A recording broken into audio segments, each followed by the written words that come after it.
Hi Sarah, welcome back. It's nice to see you again. I hope that everything for this week went as planned or as you envisioned.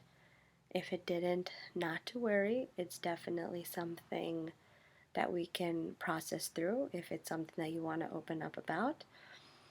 But before we do dive into our session today, if it's okay with you, I would like to review our previous session just to make sure that all the information is correct.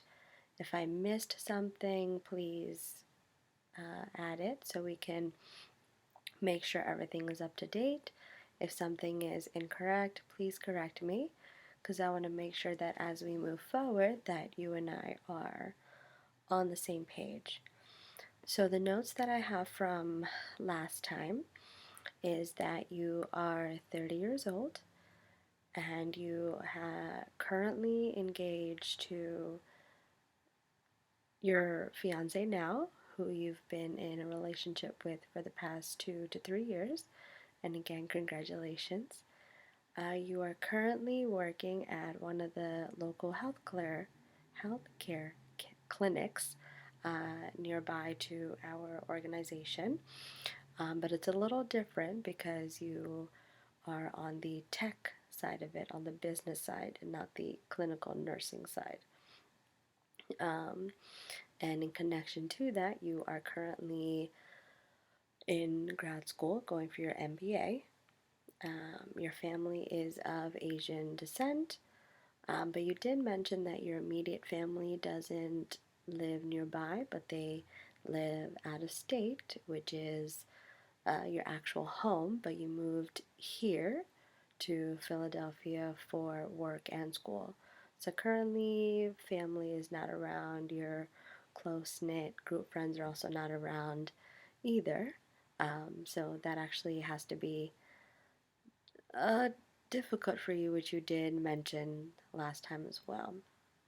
The reason for your visit is to process through childhood neglect and abandonment. You mentioned briefly that you felt abandonment from more your father than your mother, where you didn't get that connection that you did or that you needed to lead a healthy lifestyle, is what I have written down from what you mentioned last time. So I kind of just titled it that we are going to talk about neglect and abandonment in connection to your relationships, your work, your community, you yourself as a person, and so forth. So if all of that's correct, that's a good sign, and it's definitely a good foundation for us to move on to our next conversation, next session. But even before we dive into that, if it's okay with you, I would like to kind of share the organizational knowledge from us. Reason is because I want to make sure that we are all on the same page regarding trauma and the different components of trauma and how we see it, how we interact with it, how we explain it, and so forth. Because as mentioned, I just want to make sure that we are on the same page. So regarding trauma, the way that we define it is a level of experience that an individual goes through that alters how we relate to four different components, which is our physical component, psychological component, emotional component, and social component. But there's also 3 levels with it as well, which is our micro, our meso, and our macro. And I'll dive more into it, but I just wanted to make sure that we ran through those specific things so you have an idea about how our organization interacts with trauma. So, from our end, the impact of trauma is person specific. There can be individuals who experience similar types of trauma, but the way that we embrace it is that how you respond to your trauma is not the same how this person will relate to, is impacted by their trauma. You and an acquaintance can be feeling similar emotions of going through neglect and abandonment from immediate family, but the way you're processing through it is definitely not the way that somebody else is processing through it. So we want to make sure that you know that how we embrace our clients, our people, is that it's not through a specific protocol, but it is all very person specific because it is, right? So just want to make sure you know that as well. And I did mention different components. Oftentimes, people believe that trauma is just emotional, that we just kind of shut down from what we're experiencing, and that we walk away, not knowing how to process through it, and so forth. But trauma and its impact is definitely through our entire system. And by that I mean physically, it can lead us to engage in activities that we normally wouldn't engage in. It would follow through with us choosing self harm. It can be anything physically related, to be honest. Our trauma may not involve like physical abuse or like altercation, but we are not sure how to process through our trauma, and because of that, we are choosing to engage in something that will remove ourselves from our initial trauma. So we may choose to engage in like unhealthy relationships because we didn't have that mold of when we were growing up. So that's one example. The next component is psychological. So, psychologically speaking, it is trauma can alter our brain process and how we relate to our surroundings, our community, how we connect with those around us, and so forth. So, because it's kind of like a change in our process, it's increasing our chances of just unhealthy activities in ways such as substance abuse. We may be wanting to fill that void with something, so we choose that. We may fall into a level of depression because we don't know how to process through our trauma.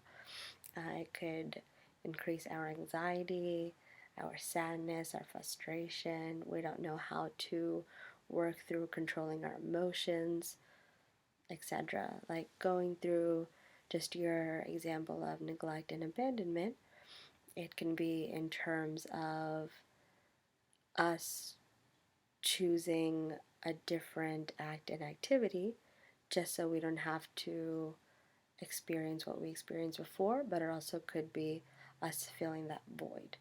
So if we didn't get that level of intimacy from individuals that we should be receiving it from when we were children, we can choose unhealthy relationships just to fill that void. Um, so that's the psychological aspect of it. The third one that I mentioned is social.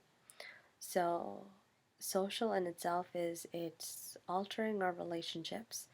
It is changing the way that we interact with our parents, our siblings, our extended family, our best friends, our colleagues, our employees slash employers, just our overall community and neighborhood, and etc.